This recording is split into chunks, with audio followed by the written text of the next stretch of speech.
चंद्रयान-3 ने चांद की दुनिया की भेजी पहली वीडियो फुटेज। पूरे देश में फैला जश्न का माहौल। इसी बीच इसरो ने चंद्रयान के इंजन को चालू करके किया एक और बड़ा काम।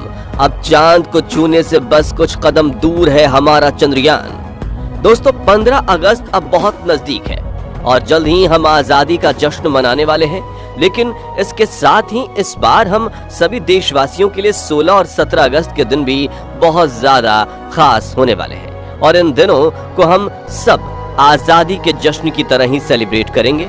असल में 14 जुलाई 2023 को जब से हमारा चंद्रयान-3 लॉन्च हुआ है, तब से ही इसरो की तरफ से हर रोज ही हमें कोई ना कोई खुशखबरी सुनने को मिल रही है। बिजली की रफ्तार से दौड़ रहा चंद्रयान रोजाना नए नए कीर्तिमान रच रहा है और इसरो भी अब इतिहास रचने से बस कुछ ही कदम दूर है। लेकिन उससे पहले ही हमारे चंद्रयान ने चांद से एक वीडियो के रूप में हमें एक बहुत बड़ा तोहफा भेजा है। अब क्या है चंद्रयान द्वारा भेजी गई ये वीडियो? 16 और 17 अगस्त इस मिशन के लिए इतने खास क्यों हैं? इस समय हमारा चंद्रयान कहां पर है और अब आगे चंद्रयान का प्लान क्या है? जानने के लिए वीडियो को बिना स्किप किए अंत तक जरूर देखिएगा। दोस्तों, आज से 52 साल पहले इसरो के वैज्ञानिकों ने जब अपने पहले रॉकेट को साइकिल से ट्रांसपोर्ट किया था तो पूरी दुनिया ने हमारी स्पेस एजेंसी का मजाक बनाया था। लेकिन आज इसी इसरो के साथ काम करने के लिए नासा और रॉसकॉस्मोस जैसी बड़ी बड़ी स्पेस एजेंसियां खुद सामने आ रही हैं। इसकी सबसे बड़ी वजह है हमारा चंद्रयान-3 मिशन। जी हाँ दोस्तों, चंद्रयान-3 इसरो का तीसरा लूनर मिशन है, जिसके सक्सेसफुल होते ही भारत चांद पर सॉफ्ट लैंडिंग करने वाला चौथा देश बन जाएगा।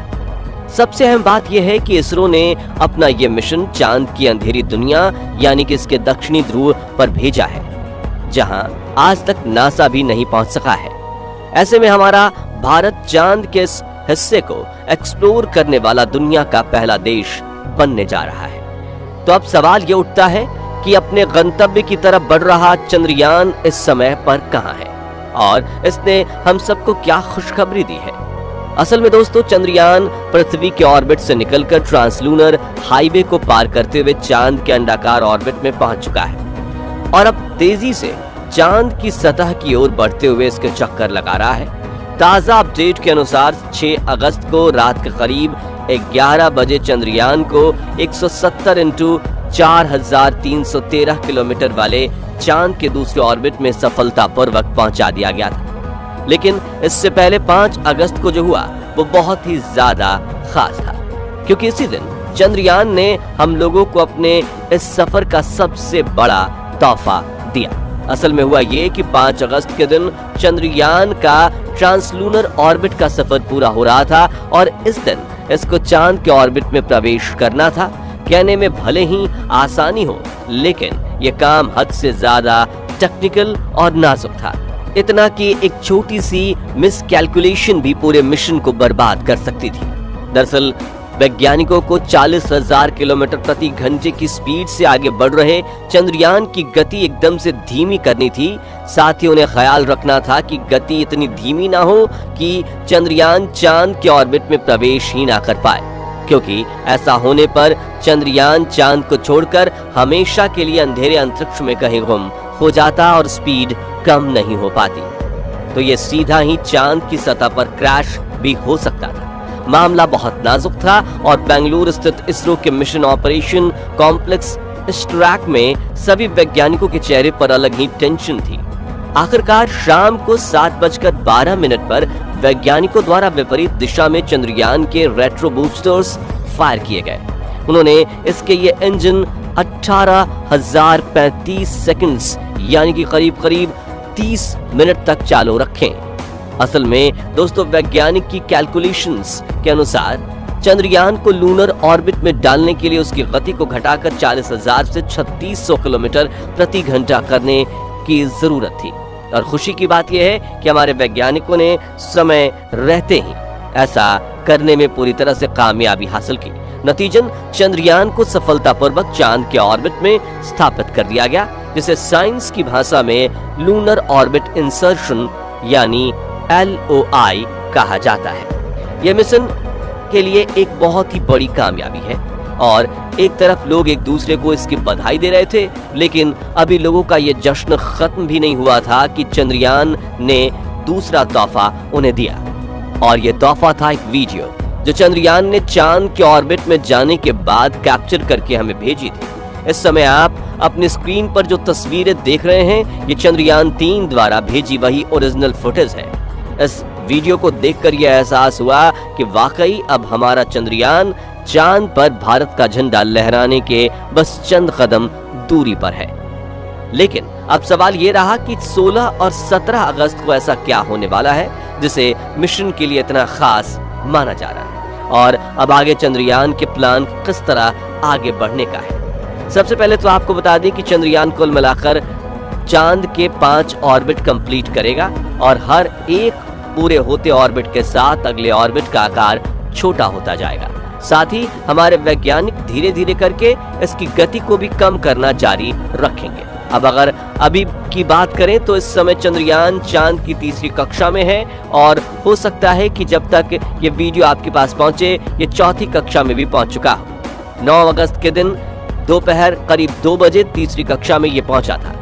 साथियों, तीसरी कक्षा में ये चांद की सतह से मात्र 5000 किलोमीटर की ऊंचाई पर होगा और इसके बाद 14 अगस्त को दोपहर 2 बजे ये चौथी कक्षा में पहुंचेगा और चांद की सतह से इसकी दूरी सिर्फ 1000 किलोमीटर रह जाएगी। इस तरह आगे बढ़ते हुए 16 अगस्त को रात के 8:30 बजे ये चांद की 5वीं और आखिरी कक्षा में एंटर करेगा और ये 100 × 100 किलोमीटर की गोलाकार कक्षा होगी और इस पॉइंट पर चांद की सतह से इसकी दूरी केवल 100 किलोमीटर रह जाएगी।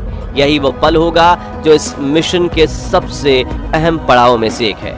दरअसल 5वां ऑर्बिट पूरा करने के बाद चंद्रयान का propulsion मॉड्यूल इसके लैंडर से अलग हो जाएगा और इसे अंजाम देने के लिए इसरो के वैज्ञानिक उन हुक्स को खोल देंगे जिन्होंने propulsion मॉड्यूल और लैंडर को आपस में जोड़ा हुआ है। इसके बाद पिछले हिस्से की रफ्तार धीरे धीरे कम की जाएगी ताकि अगला हिस्सा अपनी कक्षा में आगे बढ़ जाए और बिना किसी नुकसान के दोनों हिस्से अलग हो जाएं। जिसके बाद चंद्रयान 3 कैलेंडर और propulsion मॉड्यूल दोनों ही यहाँ चांद की 100 × 100 किलोमीटर की कक्षा में अलग अलग घूमेंगे। ये स्टेप इसलिए भी इतना खास है क्योंकि इसके बाद चंद्रयान पर इसरो के वैज्ञानिकों का कोई कंट्रोल नहीं रहेगा। ऐसा इसलिए क्योंकि पृथ्वी से बैठकर रियल टाइम में चांद पर मौजूद लैंडर को गाइड किया नहीं जा सकता। आपको बता दें कि चंद्रयान 2 भी सेम इसी तरह चांद की तरफ आगे बढ़ा था, यानी उसकी लैंडिंग को भी इसरो वैज्ञानिक गाइड नहीं कर रहे थे, मगर अपने सिस्टम के कुछ खामियों की वजह से वो लैंड करने में असफल रहा।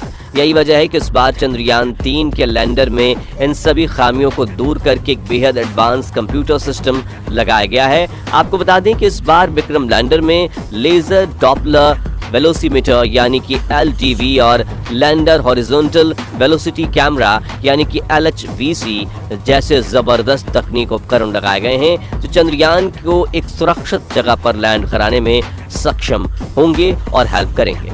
तो जैसा कि हमने आपको बताया 16 और 17 अगस्त को विक्रम लैंडर propulsion मॉड्यूल को पीछे छोड़कर खुद आगे बढ़ेगा। इसके बाद 18 और 19 अगस्त को ये डी ऑर्बिटिंग शुरू करेगा और चांद की सतह के बेहद करीब 100 × 30 किलोमीटर की कक्षा में पहुंच जाएगा।